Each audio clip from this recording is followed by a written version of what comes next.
Good morning, crew. Happy Thursday. We miss you all so much and hope you're having a great day. I have chapter 7 and 8 of Pug Pals. When we just left off, Rosie was going after, Sunny was going after Rosie to make sure that she was okay. She thinks that Rosie has run away. It's going to be a very exciting chapter, and I really hope you enjoy it. As we're reading today, I want you to think about what are the new characters that we're seeing, and are we seeing some new settings? Are we going to see new places? Because so far we haven't had very many settings and characters. Our characters are pretty much our two pug sisters and a human, and the setting is pretty much the house. But in this, you'll get to see a little bit more new characters and new settings. So I want you to think about that as we read. It'll be some really fun chapters, so let's get to it. Chapter 7. Rosie showed Sunny the spot where she had found the piece of orange fuzz. I couldn't figure out how to get in, Rosie said. This fence goes on forever. Sunny carefully evaluated the situation. Pulling off her backpack, she turned to Rosie. I think this looks like a job for a ninja pug.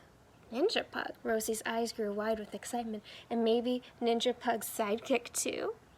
Sunny pulled out 2 dark suits and colored sashes. Sure, a Ninja Pug sidekick too. I always carry a backpack suit, just in case.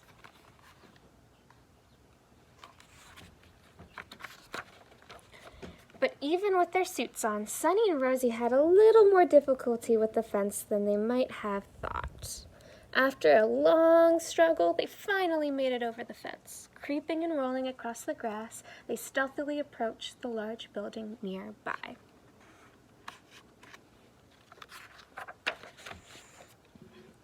They tried getting inside, but the door was locked. What do we do now? Rosie asked. Sunny thought about what Officer Bert would do in this situation.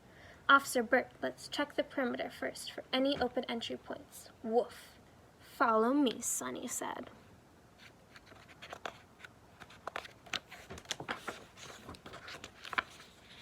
Pressing her body against the building's side, she slowly rounded the corner. Now what? Sunny shushed Rosie and silently pointed up, and Rosie nodded.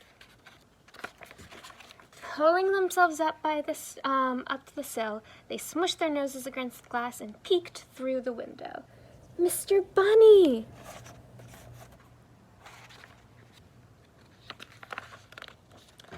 Chapter 8. What are they doing to him? Rosie asked. They watched as the pack of little humans ran around the classroom, shrieking with laughter as they tossed Mr. Bunny back and forth. I think they think he's a human toy, not a dog toy. Uh-oh, that one just sneezed. Rosie pressed her face against the window, her breath fogging up the glass.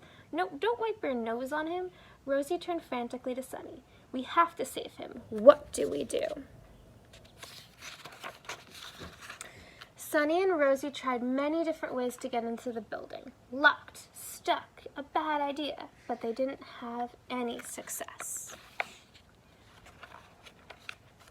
Sunny stood quietly as she thought about what Officer Bert would do. Finally, she pulled off her mask and said, if we can get in, we'll do a stakeout and wait until they come out. Then we'll rescue Mr. Bunny.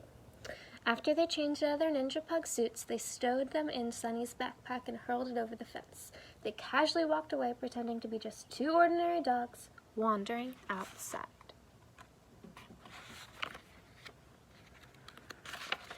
An hour later, the bell rang from a big building. Second after that, the front doors flew open and a herd of little humans stormed out. Quick, take cover!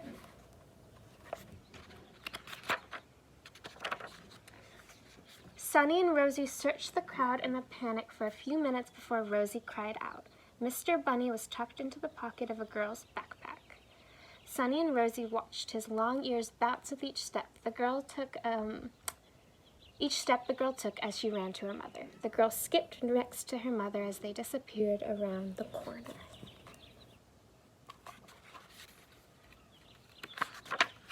Sunny gasped and Rosie squeaked in frustration. How are we going to follow them? Rosie cried.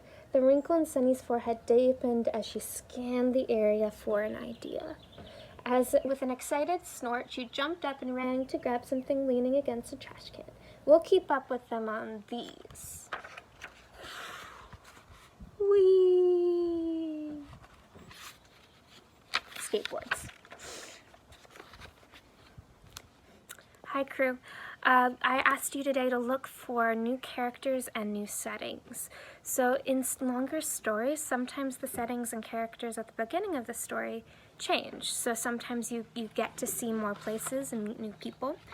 So when I look back, it looks like there's a new setting. So there's this fence, there's some grass. Oh! And then there's lots of little hands in this big window. That gives us a clue of where our new setting is. I think it's somewhere with students. I think it's a school. I think we have a new setting that's a school. They're going over the fence. And then we also have this new character. It's a little girl who has Mr. Bunny. The girls skipped next to her mother and they disappeared around the corner. So we have a new character of the girl who has Mr. Bunny. We have a new setting, which is the neighborhood and the school. So as you're reading longer books, it's really helpful to think about, am I getting to see new places, and am I getting to meet new people or characters? All right, I hope you enjoyed these 2 chapters of Pug Pals. We're finishing the book up tomorrow, and it has a really fun ending, and I think you'll enjoy it. All right, bye, crew.